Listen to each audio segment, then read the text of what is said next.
long time no see. Let's keep things rolling where we left off here. I barely remember. Was probably something related to the game screen.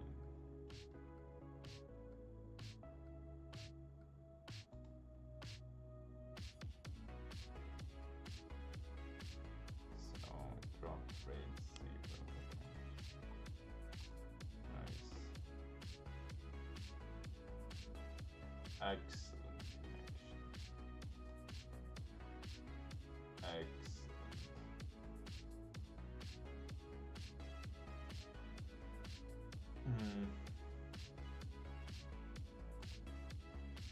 Let's first check what we got.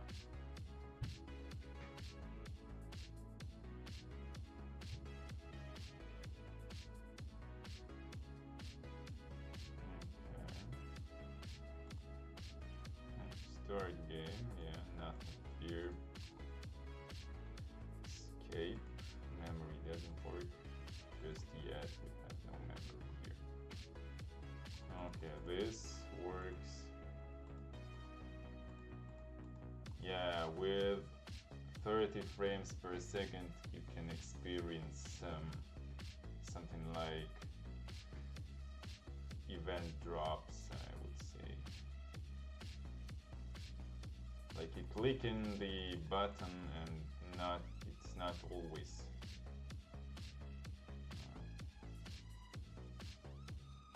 it's not always respond to your clicks, to your events. We can increase our event buffer, for example, to more than one event, or simply increase frames per second for our application, but none of that I want to do here, really, because let's get rid of this. Yeah, it's like small but unreal to do that.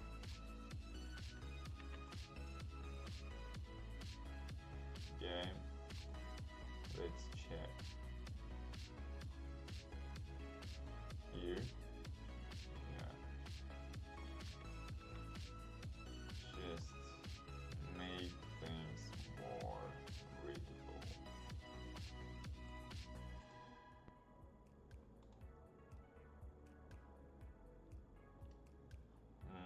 Okay, here, nothing crazy about that. What about this one? Yes, obviously. Yeah. Yeah, shorter doesn't always mean better. Because shorter might be like this, and what a garbage. Don't do it like that ever. We don't have to do that anymore. Of course, if you like programming for embedded systems maybe, and you have code size limit, so yeah, maybe, but we are not, right? This is for laptops in worst case. It's mostly like for the PC, and we have no code limit whatsoever.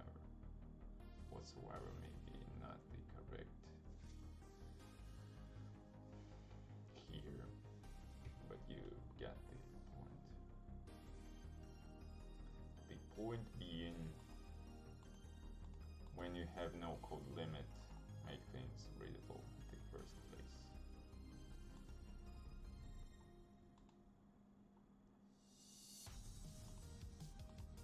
Unless you try to make your code unreadable on purpose. Okay, whoa.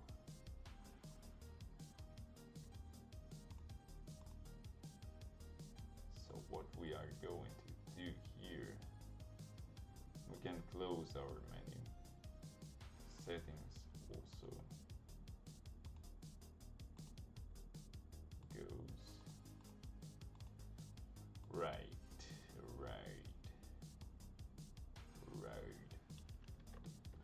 So let's see what we got for the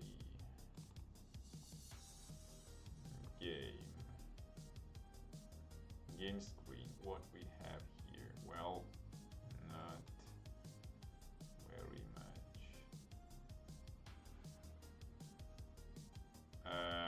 What? Okay, here. Let's see. You see the proper screen here. Okay.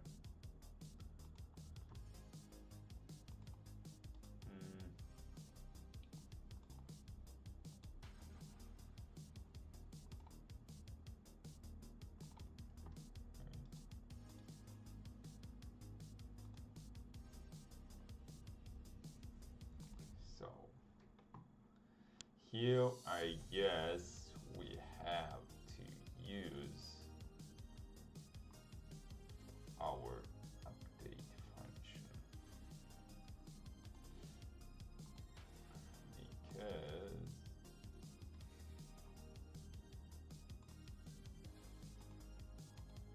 well, it's stupid actually, very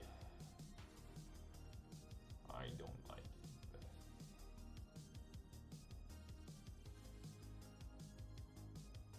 Or we can implement events also, because why not?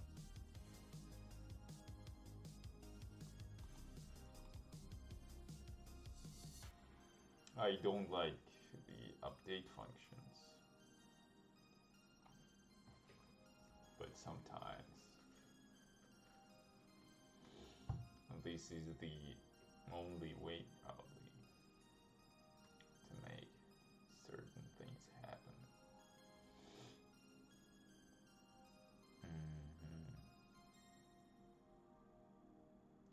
So the way I have implemented that, yeah, that was stupid, really.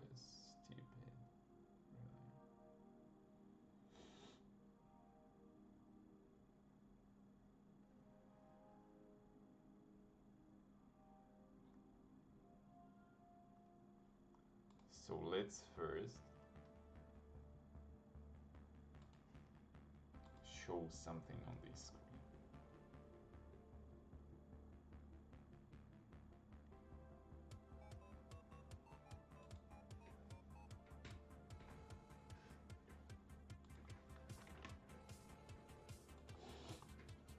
And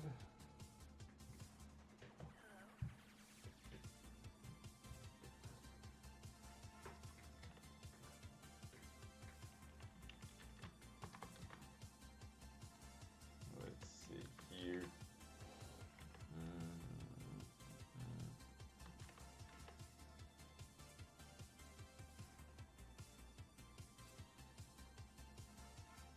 Dialogues.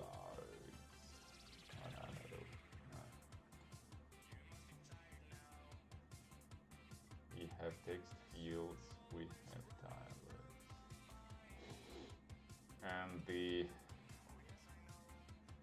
And this is why. Clever but unsafe. Okay, let's try this out, because I have no idea.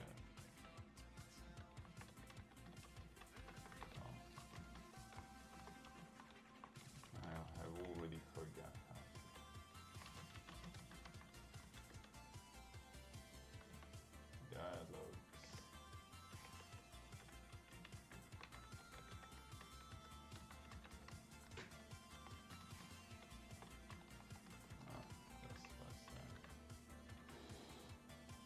this plus plus, I think, I mean, is not very important in this particular case because the machine code generated for the for loop with I plus plus and plus plus I is identical. But if you understand what this thing does here, this it's called like post increment, and like I don't know how to call this, like tray increment, or but not the post increment. Post increment is like I plus plus, and we want this to not be post increment. Like for example, we have a function here and some function. Let's pretend we declare a function here. Function and something like that.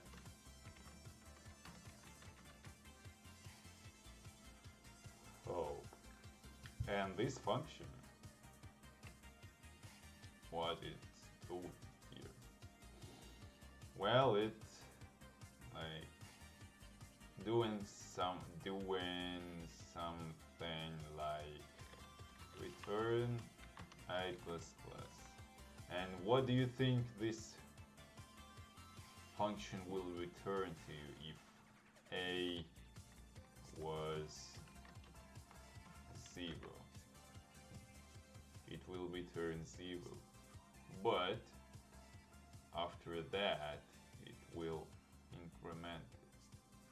So next time you call this function, let's say for the same A, for example, you will get 1 and increment it again. And in here in for loop, it works differently, kind of, because this I gets incremented before the end of the scope, before the end of the stack frame, maybe, I'm not sure. But let's say before the end of the scope. And in this particular scenario, when the second loop starts,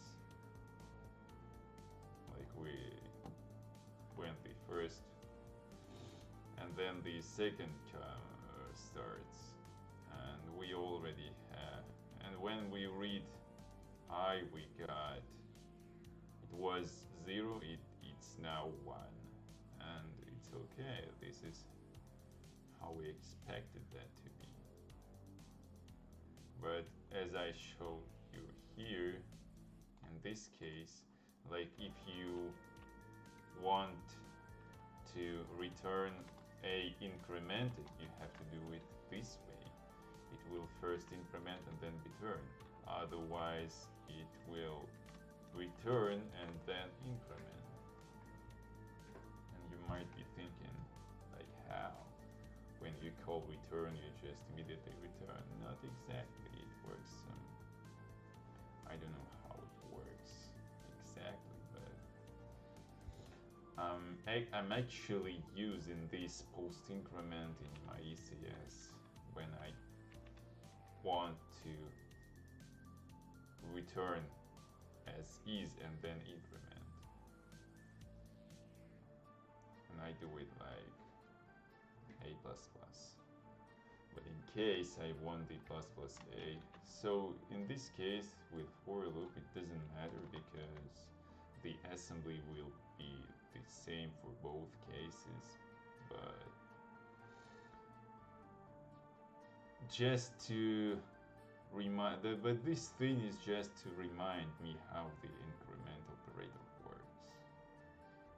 Like if I want to increment and then proceed, I want to first increment. I need to use plus plus. Right? And if I want to proceed and then increment, and in case of the function I showed, like I'm okay with getting the same A, but if I print it, for example, and the next time I use it, it will be incremented. And if I want this, I will use I++. So here I want to be explicit about what I'm doing, so that's why I use ++I, to just remind myself how it works. But in this case, it works the same in both ways. What am I talking about? I'll change it in music because it's annoying, really.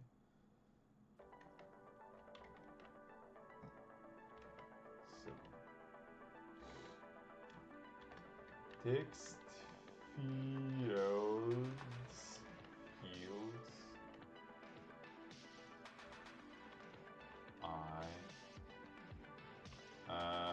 I'm not sure about that.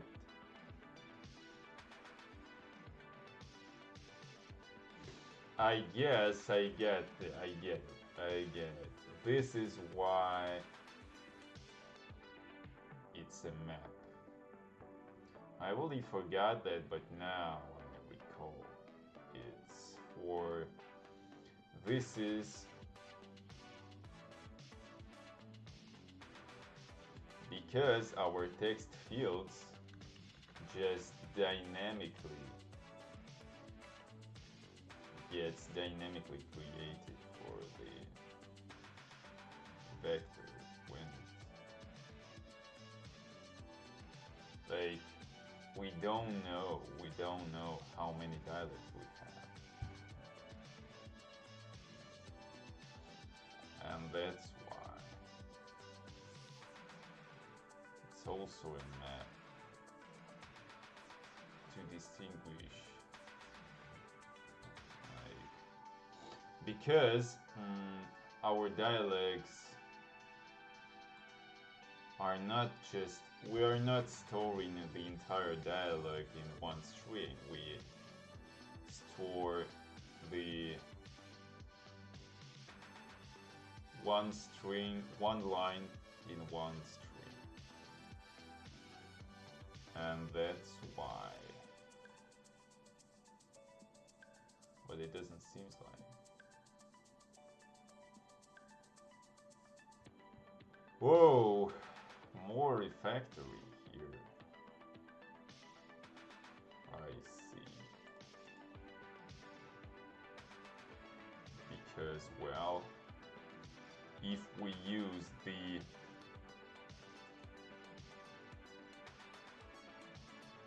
no. Right. One text field for the one line because we already using the dialogues with chapter key here. So that's why. Well,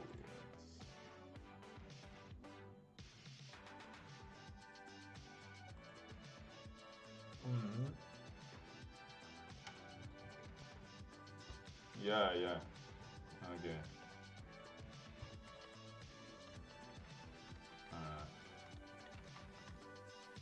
Yeah, here we try and place and here we try and place. And the question is,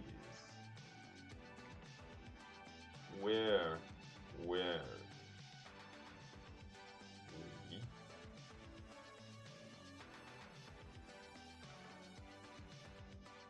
let's go to the init function. Yes, we have it here. Like where we fill our text fields with dialects. This is the question.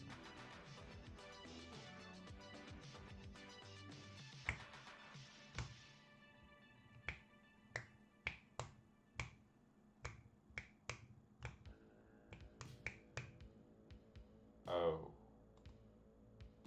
we need. Oh wow, this is so stupid.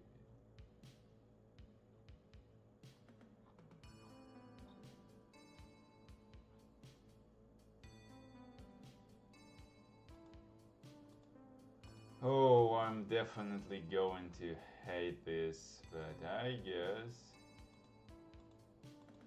I have to just abandon this series here. Like, the code is available, so you can play with it. So you have the old version and this new unfinished version. Because it takes so much time and no one will watch this anyway. Watch it, I guess. Watch it. No one watch it anyway.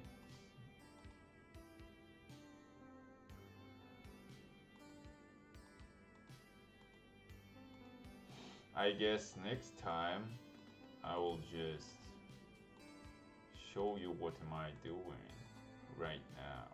Like, I will start my devlogs, kind of like not the edited devlogs. It's more like no, not devlogs.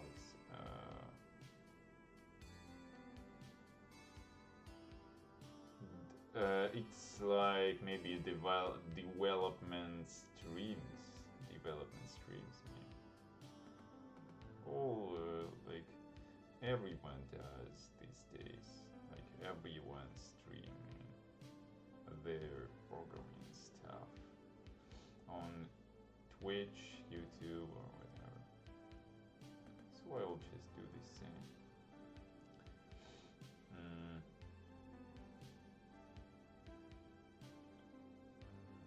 Yeah, and the goal is not to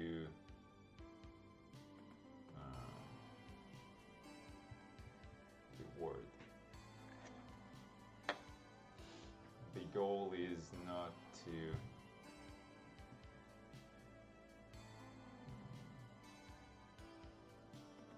let's say not to become famous on YouTube or whatever, because I have no chance.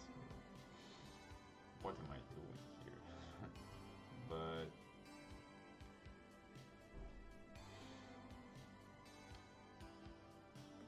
let's see, I guess to attract maybe some attention to my games, I can just stream the development process. Maybe this will help.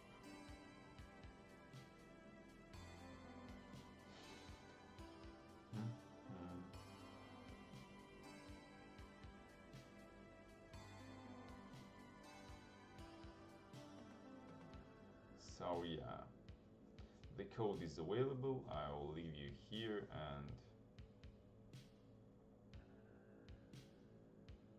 that's it for today. Maybe tomorrow.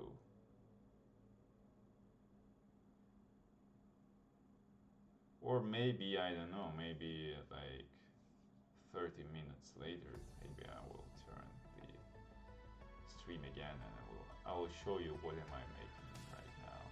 Like some crappy game in Unity. Because I have realized that I'm not ready to implement my own engine. I have tried, and it's like 15% ready for the game development, which is not good, right? Like, have no renderer, just have no physics, and this is the huge physics. Yeah, that's a huge deal. turned out the rendering also important and complicated.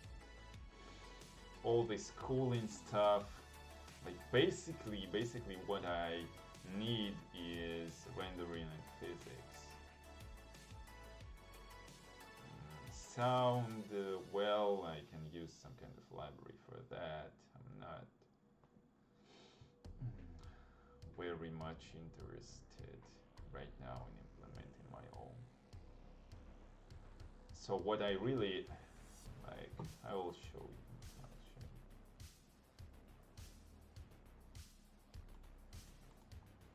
Because I feel like by doing this, I'm just wasting time. Okay.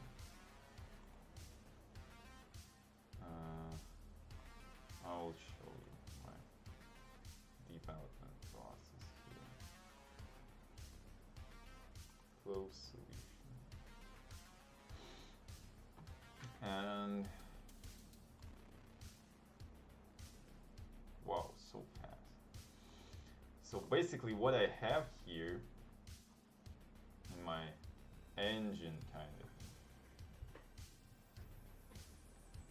First thing you can notice, it's called, how it's called? Trick 2D, which means it's like 2D engine, but in reality, it will not be 2D engine, because I have realized really if you are making like completely 2D engine, you will be able to only make platformer games with, because 2D physics only works for the platformer games, and I will never make any platformer game. I don't like platformer games. I will never make any. I will never make any. So what am I want to make? Oh, my nose. Is I want to make 3D games and maybe 2D top-down games, but actually it turned out that to make 2D top-down game, I mean it doesn't matter even if you use Unity or something like that, you have to actually make this game in 3D and to make it look like it's 2D. You just use orthographic camera, because otherwise if it's 2D but top down, for example like our isometric game, implement physics like 3D physics for 2D space, well man, good luck with that. I just have realized that if I need 3D physics, I need 3D world. And to make it 2D, I can just use orthographic camera and only one camera angle, just always the same, for example. And it will look like if you see only sprites from the only one side and they are completely like flat orthographic. I don't know how to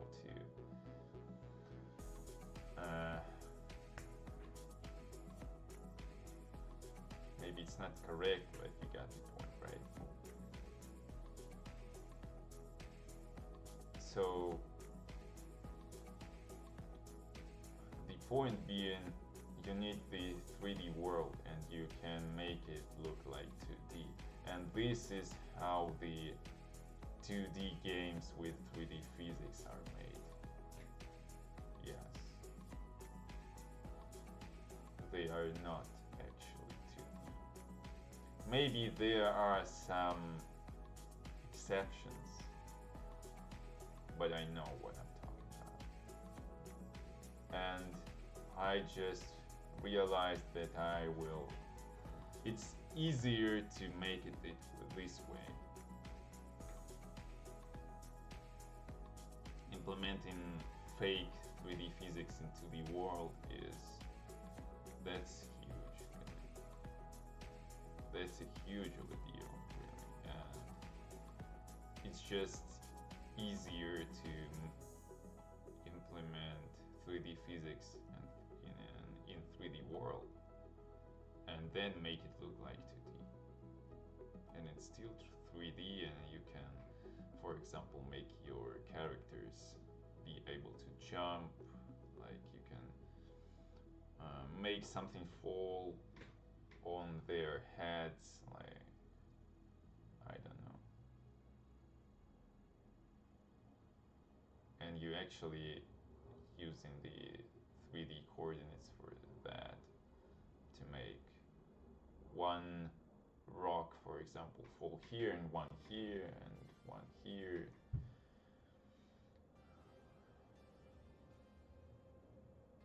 And all of a sudden, maybe this is not correct here. So what I really got here is this entity world kind of thing is very questionable. But it works. Like, this thing stores all the entities and components in it. And if we let's see, check the size. Am I showing the screen? Yes. Const expression int64 size equals size of entity world. The size is already 8,288 bytes. Just because, yes,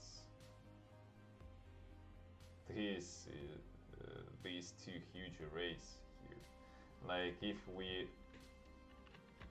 comment this one out here, 6,000, and if we do the same for this one, wow, this is our big boy here. Yeah, like this one which stores the component indices is around it takes around 1,500 or so, and this one here takes around like 6,000 or maybe a little bit less. Yeah.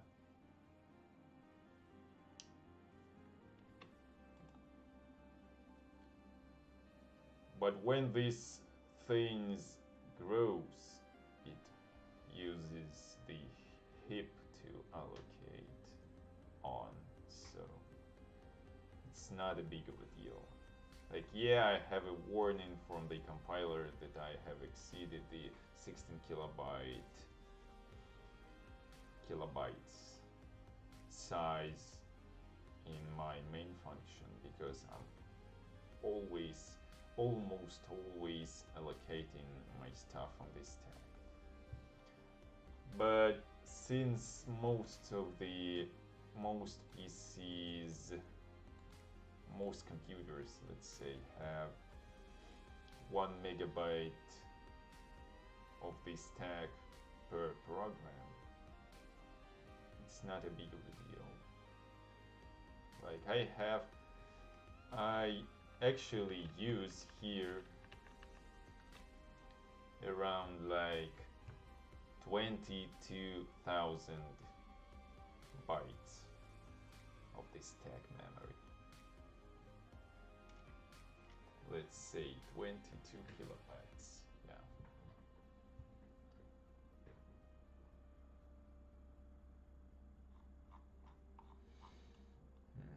Doesn't fit into the cache, but whatever. On the most processors nowadays in year 2022. So what I have here, actually I should make my engine a DLL and compile it into DLL and use this DLL in application, but now I'm just divided it into the editor game. It's stupid, but I just don't know how to compile it into DLL. I will investigate how to do this correctly, how to use this stuff like DLL expert and DLL import things. And what I actually have here, I will show you. Not very much.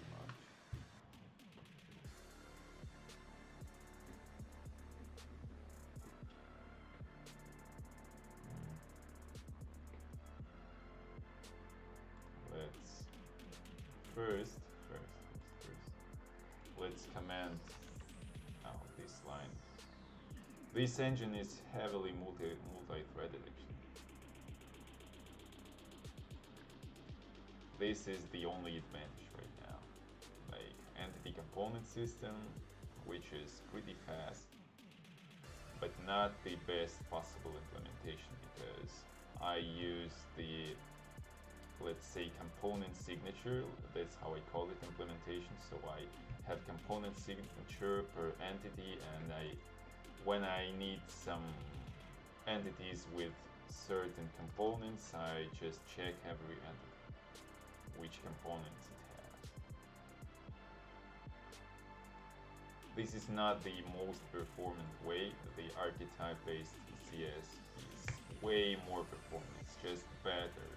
It's just better in every, like, overall. It's just overall better, but it's tricky to implement. I'm not ready for that right now. This is very simple stuff, very simple, and it's fast enough. Like, it can process like 10,000 entities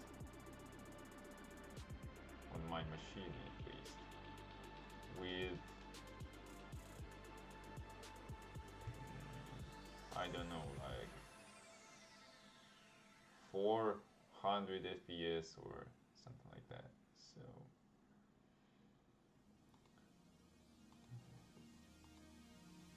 pretty decent for this very simple kind of system. So what I really have here, let's launch this again.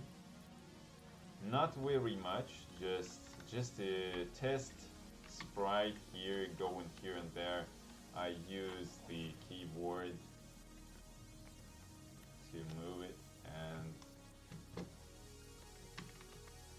it also can produce some sounds if I click my mouse. I don't know, can you hear it? And well, that's it.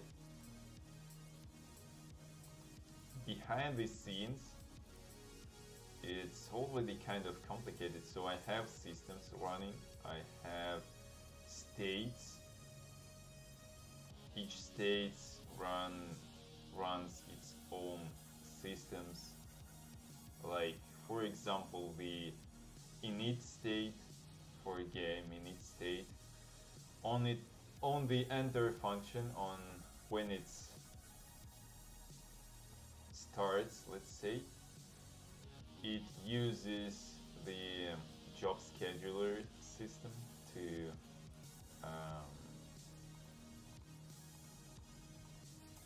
call it job scheduler, just to not, it's kind of job system, but I call it job scheduler because I don't want to mess maybe, I don't know. I don't want to combine it with the ECS because this beast is completely different. It's completely independent from the entire ECS stuff. It has all these things in threads folder. Here I have the worker thread ID, jobs essentially functions with data. Like when you, I'll show you. Jobs, job handlers to wait for the specific job to finish if you want. Job pool. This is essentially kind of list, kind of mutex protected list, and that's it. I can make a generic class, but now it's like it's job pool. So job scheduler, the job scheduler itself contains some worker threads. These guys, these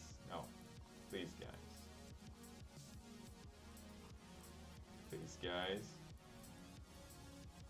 and what they are doing when you launch the worker thread, it starts its run function. This is the loop. You can stop it by setting run into false. It looks weird because it's atomic. So this loop works how it works. If you schedule job, before you schedule any job, it's just call occur on the semaphore and sleeps, and it just sleeps, let's see, sleep, and it just sleep until you call it using the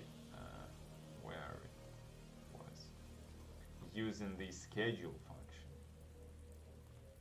You schedule the job, you pass in the instance pointer and your callback function, or your instance pointer callback function with data structure as parameter, or you schedule with instance pointer callback function with any kind of parameters.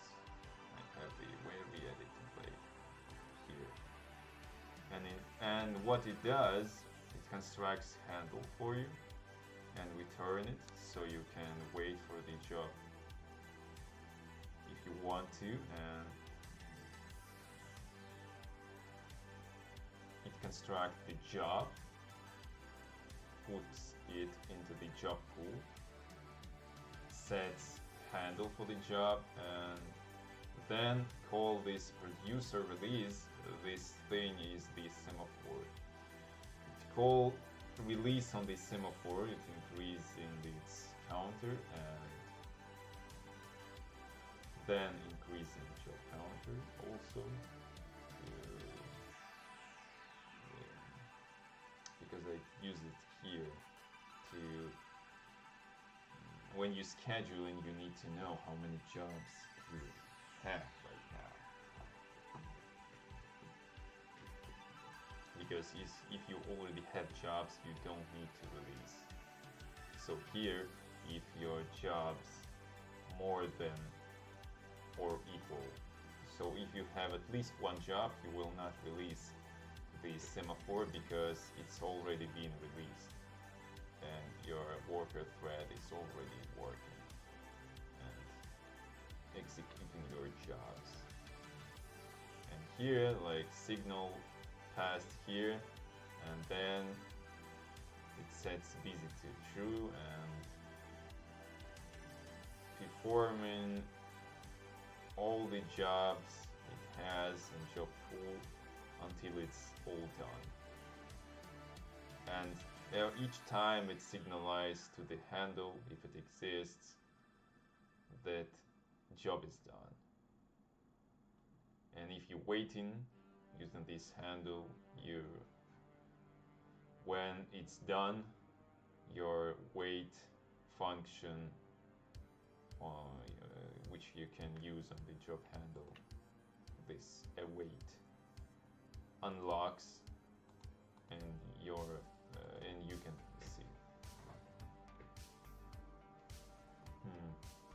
So this worker threads and also job scheduler have just threads. I call it threads parallel. It doesn't matter how it looks well, good enough names. And these parallel threads I have, this is kind of a job or thread pool. I have these two thread pools, just pool of the raw threads. These threads will execute jobs you schedule to them in parallel, completely asynchronized. And these worker threads, I call it thread sequential because you can, how I did it here, like here. I call from job scheduler get thread, and I call stb image thread. Stb image thread I use to load the images. Simple as that. And when if I scale, for example, here, get thread OpenAL. OpenAL thread I use to load the sound. And when I call this OpenAL and schedule twice, I just this two loads, let's say, will be executed sequentially. First this one and second this one on this thread OpenAL. And this is the whole point of that. And here, when I create textures and then sprites, I also schedule all this stuff to OpenGL thread, and it will be executed sequentially because OpenGL does not support multi-threading, and OpenAL also does not support multi-threading. STB image supports multi-threading actually. I tested this. I guess it's not because it's I'm not quite sure, because it's C library and it has a bunch of functions, and as far as I can understand, each function uses its own storage or kind of like that. So if you schedule, like if you create a bunch of images in parallel, these functions will not interfere with each other.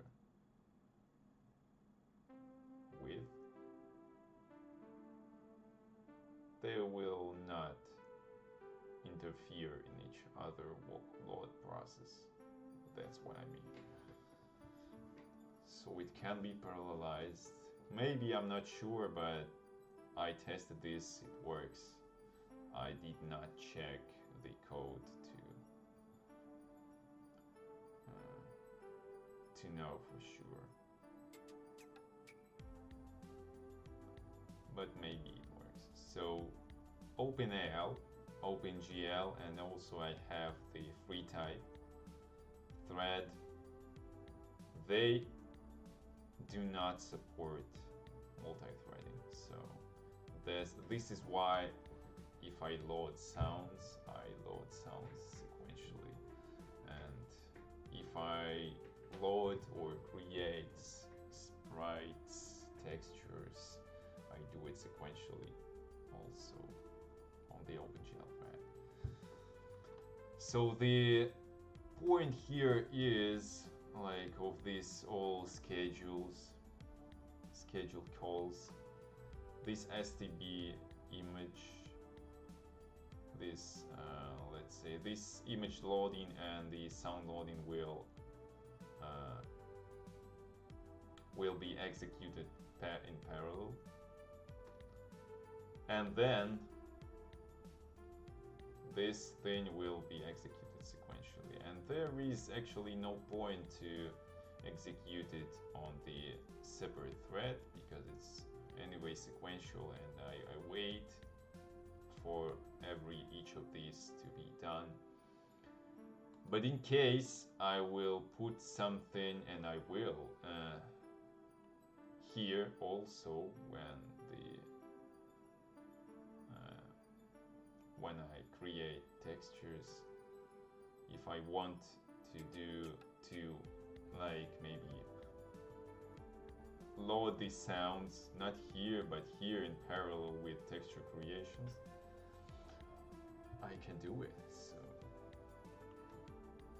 So what I have is ECS, this job scheduler with thread pool, kind of very simplistic multi-threading model, and states for a game, have time class, but this is not very for time, for delta time and whatever. Window thing, I'm now using the SFML as a backend, but I will switch to the Vulkan because I want 3D. So it turned out that to implement 3D physics in 2D world, you need actually 3D world, which look like 2D. And this way you can use 3D physics in it. So what I have is a bunch of systems. ECS kind of works. It's simple, very simple. These threads, stuff, some templates like sparse vector, unique pointer, and array. All other stuff doesn't work really. It's not finished. But the things, it's also not completely finished. I have no iterators here, but it works at least. Like I have two operators and size data, and the whole point of this thing is the size function actually. And then when I implement the iterators, it will be just even more convenient to use. And this sparse vector, some people call it free list because it has free list in it. This sparse vector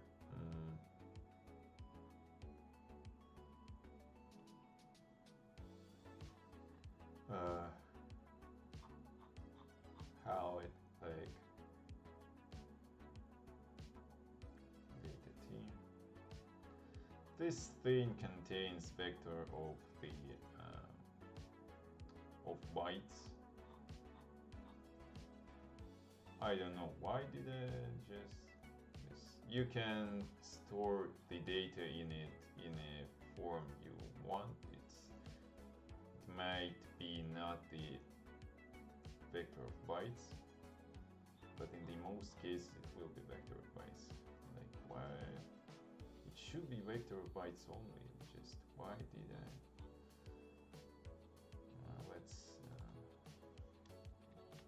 remove this.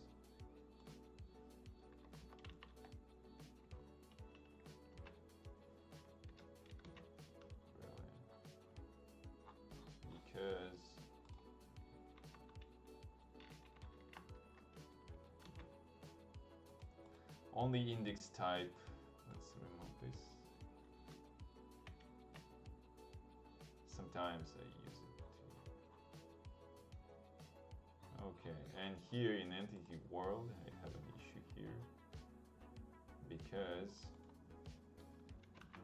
yes, now it looks like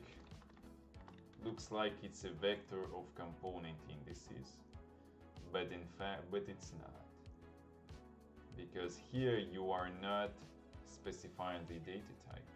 You can only specify the index type, and it looks weird. Maybe I will fix this, re-implement this in some kind of other way later. So this is okay. Let's run it. Let's check.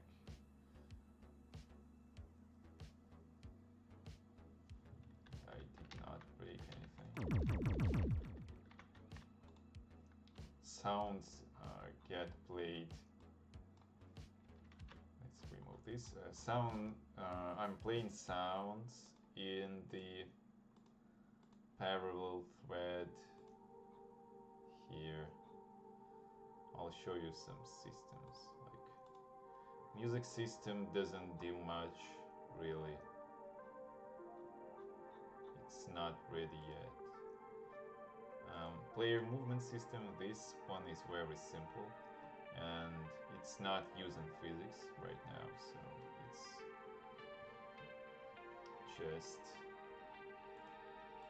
you just completely control the velocity vector of the player, regardless of how it should work with physics. For example, no acceleration, you just translate the player, and that's it. Like here I look for the velocity. Here I only modify the velocity. In render system, there's some stuff happening. So first I'm sorting these sprites. Like in case I have more than one sprite on the screen, I sort them so the sprite which is higher will be drawn first. Sprite which is lower will be drawn second, in case I want to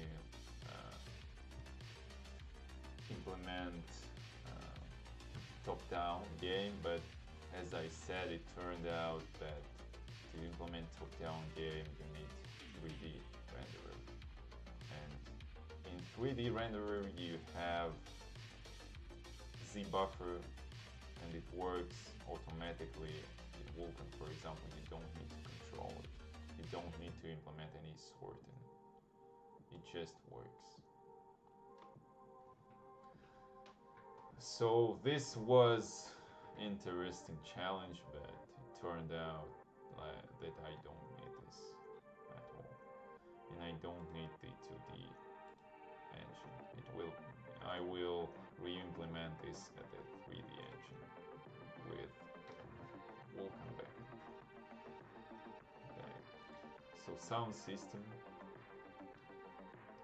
on late update, yeah, like this thing I just made in Unity kind of way. I have these functions in systemless. I will show you the base class for the system.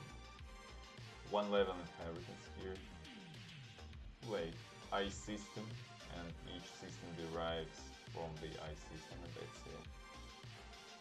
No more inheritance allowed. And every system has on update, on fixed update, and on late update. Fixed update should be executed on the different thread. I did not implement this just yet. I will in the future. And on update and on late update, first update first, and on late update second. And the reason I call it on update, on fixed update, not just update and fixed update, because I'm planning to execute these functions on respond to the update fixed update and late update events. Now they are executed just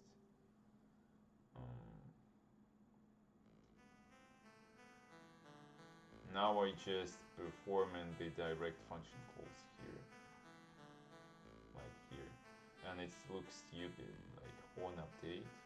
It should be called update. But I'm planning to re-implement it and use threads to call, threads, yes, use events to call update functions, so that's why. So here in sound system on late update, I'm scheduling the function which will remove stopped sounds. It's hard coded right now. I'll show you here. Every 0.25 seconds, every fourth,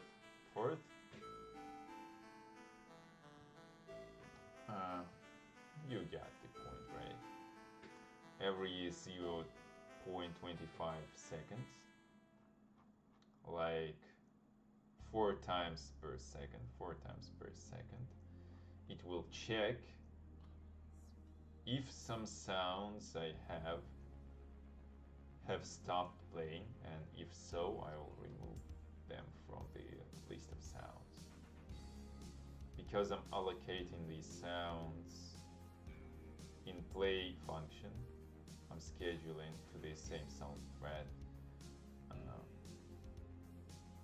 play internal, whatever. Play internal. Let's say, okay, play internal, and play internal pushes back new sound and just starts it. And the sound start playing with the specified volume. Yeah. And now I'm doing all my sound stuff in this separate sound thread because I don't want to. It's bad for cache actually, because all threads share in the same cache anyway, but in terms of like when you have, I have tested this already, so when you have very like when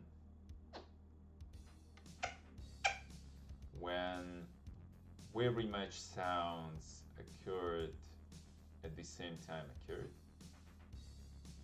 happens, let's say, to play it at the same time, you will be slowed down a little bit because of this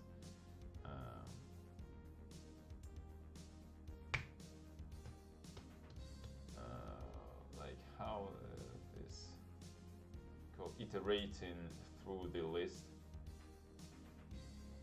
That's why I schedule this to the separate thread, but actually it will just share, all this stuff will share the same cache, so it's anyway slow, but a little bit faster with threads. So as I said, I have a logger, but it doesn't work right now. It's dedicated to the separate thread actually too. Because when I log into the file, I don't want to write to the file from the main thread.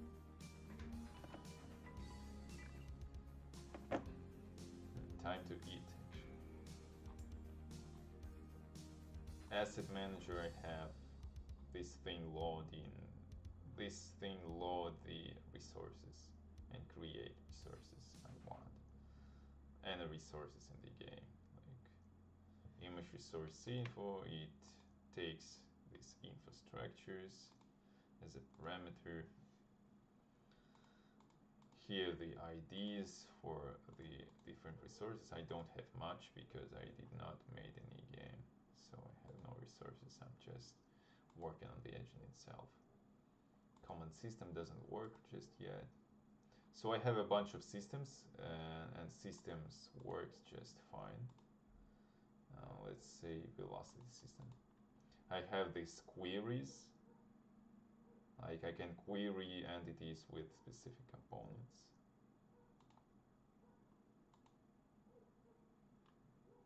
Music. Hey. And yeah, actually, yes. I can query for the entities with specific set of music doesn't work. What about streaming? More than an hour.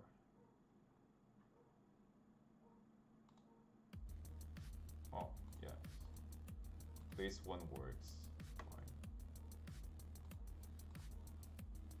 So I have query. So ECS, my ECS works just fine. I have the math, but it's not very much here. Just inverse square root. It's actually slow nowadays. Nowadays on the modern hardware, it's slow. It's not worth the efforts. Just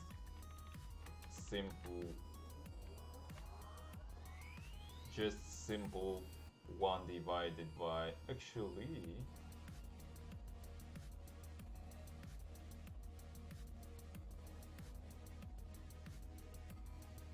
1 divided.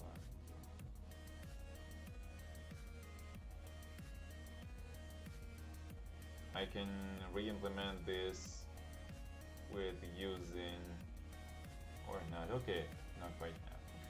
So just 1 divided by std square root is fast enough, really. And I can optimize it, maybe optimize, I'm not sure about that.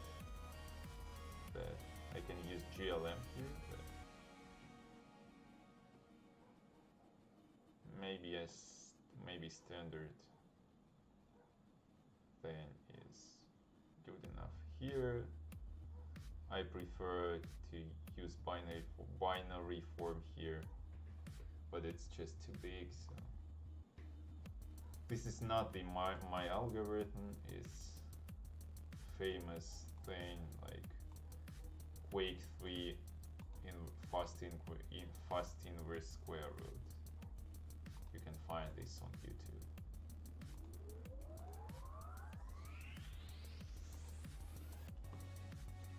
So ECS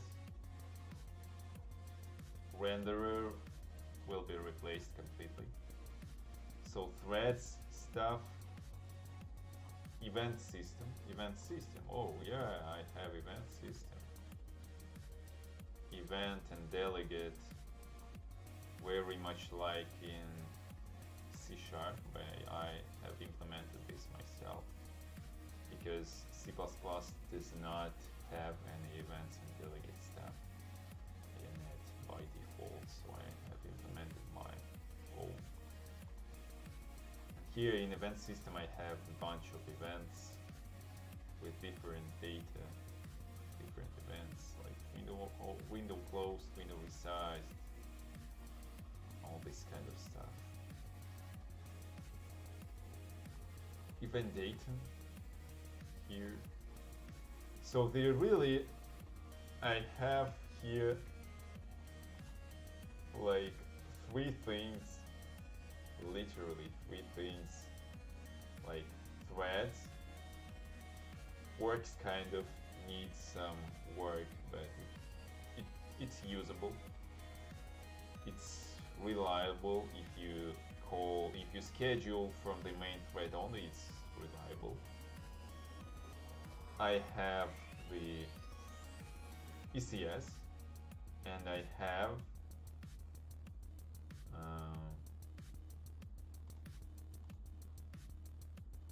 So events, threads, and ECS, and that's it. And I also have the let's go here, state machine, very simple state machine implementation. State, remove state, set state.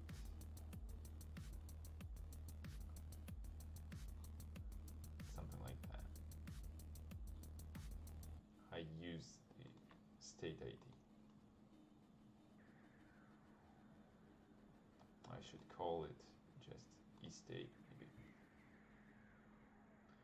And this is not enough to make the game engine. This is not enough.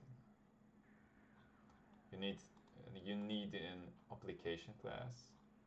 This one is kind of simple, very simple, and it works.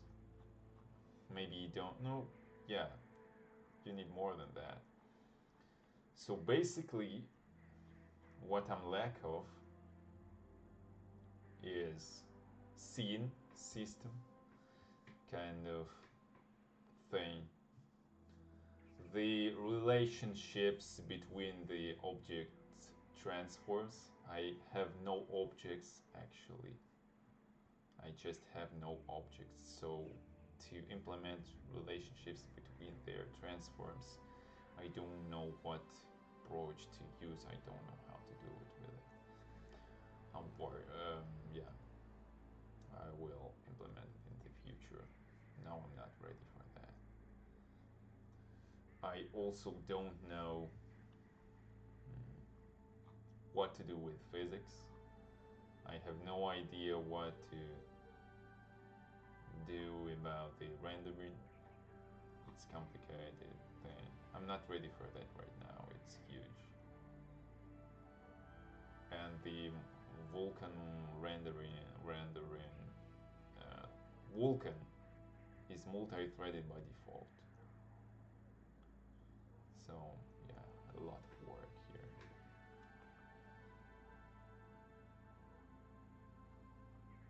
And I did not implement the DL. So what I'm lack of is physics, scenes, relationships between components, physics, render physics. Oh, that's huge. And how can you make the game without rendering it really? Only by using sounds maybe. Rendering, physics, scenes, relationships between objects in any form, between transforms, for example, between any thing, and also, and I did not make it in the DLL, so I have no way to use it externally in separate. So what I want to do, how I want to use this engine is to create a project for the game, just include engine library, and then write the application class and just implement maybe a bunch of additional systems derived from the iSystem, and maybe implement states, and most things will be just ready to go and accessible. And I also don't have 6 things. The sixth, I don't know how to pronounce it really. The last thing here, not just last, but which I can recall, is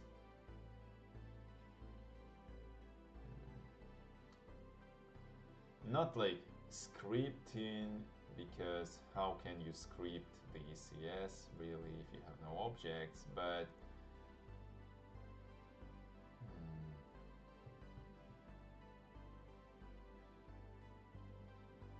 some kind of thing like C# in Unity which runs on top of your engine, and to test your code you don't need to recompile the entire engine, and if you use your engine as a DLL you also don't need to recompile it, but this thing will allow you to keep your engine editor, I have no editor, 7. Keep your engine editor open and running, and recompile your gameplay code. So I have no way to script or whatever it can be called. These things are essential, and I'm just not ready to implement all this yet. That's why I use Unity.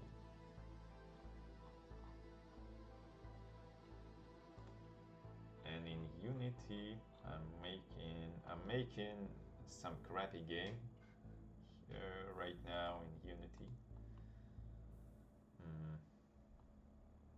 I'll show you.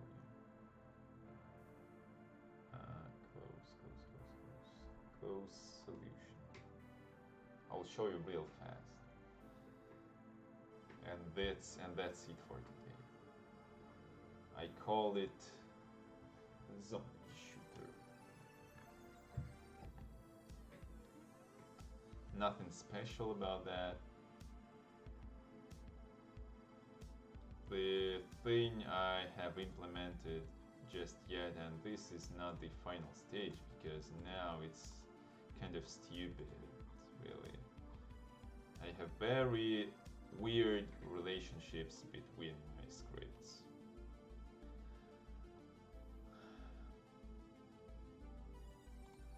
And now I have, well, really all I have code is, well, this is not important.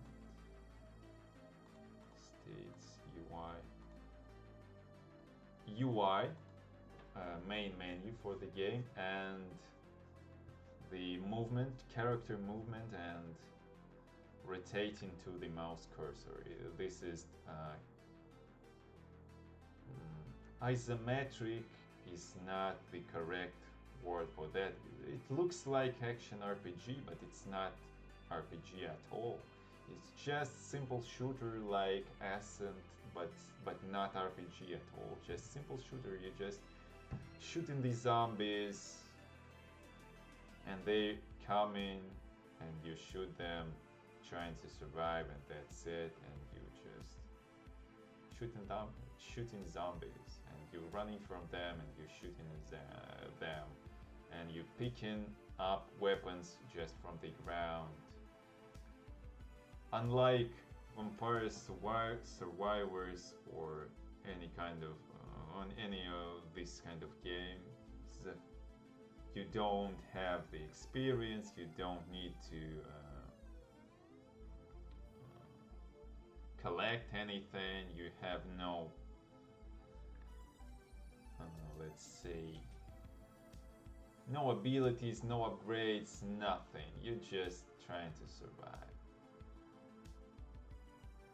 And weapons just on the ground. They are spread on the entire map on the ground, and you just running and collecting weapons because your ammo, you're spending your ammo, and when you have no ammo, you need to find another. You need to find more somewhere, and you just running through the entire map, looking for the weapons and ammo to keep yourself alive. And these zombies everywhere, they trying to kill you and you're trying to survive, and that's it. Nothing special. Just one of my first crappy games I will make. I'll show you the process. Maybe later, maybe tomorrow.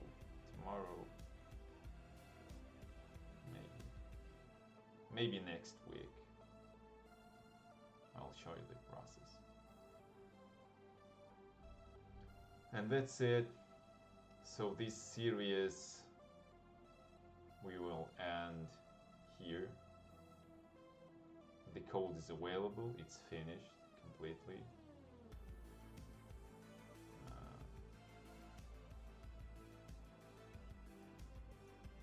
Link to the for the links, just check the first video, I guess. Maybe second. First was the trailer, and the second has links to repository and my GitHub. GitHub maybe. My GitHub. So you can find the game on GitHub. You can play with it, like tweak some stuff, re-implement something to get the idea what it is. And next time I will show the process of making this crappy shooter in Unity. And that's it. I'll just show you the development process to make you, to engage you, engage? To maybe engage. I don't know if the word is correct here or not.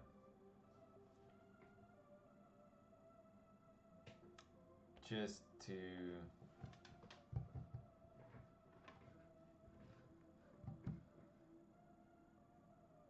make you more interested maybe in this game when it comes into the market.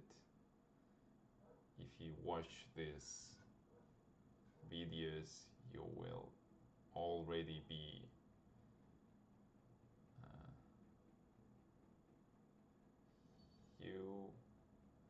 I don't know how to say it correctly.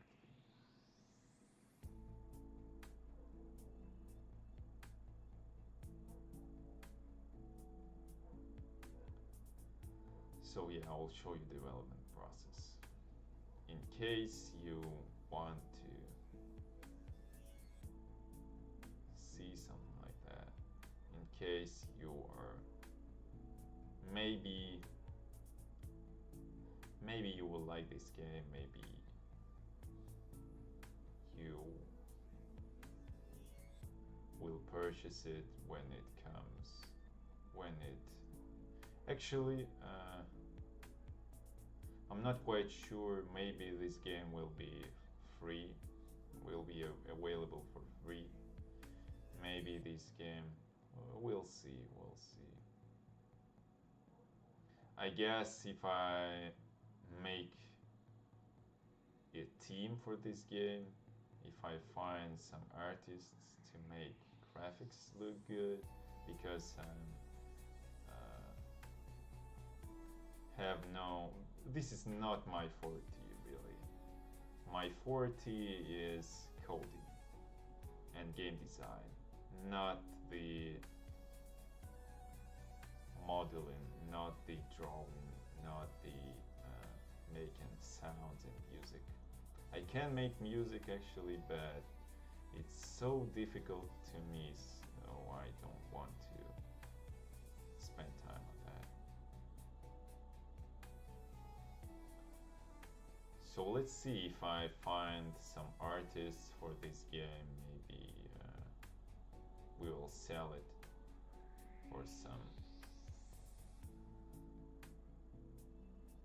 I don't know, but it will be like, I guess, under $5 or so.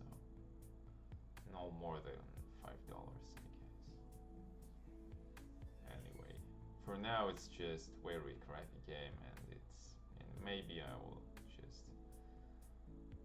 maybe first crappy version I will just release for free on itch.io, for example, and then we'll make it look good and sell it for, let's say, like $5 or so.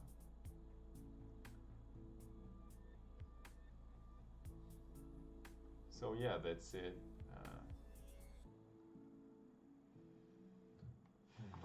See you, bye.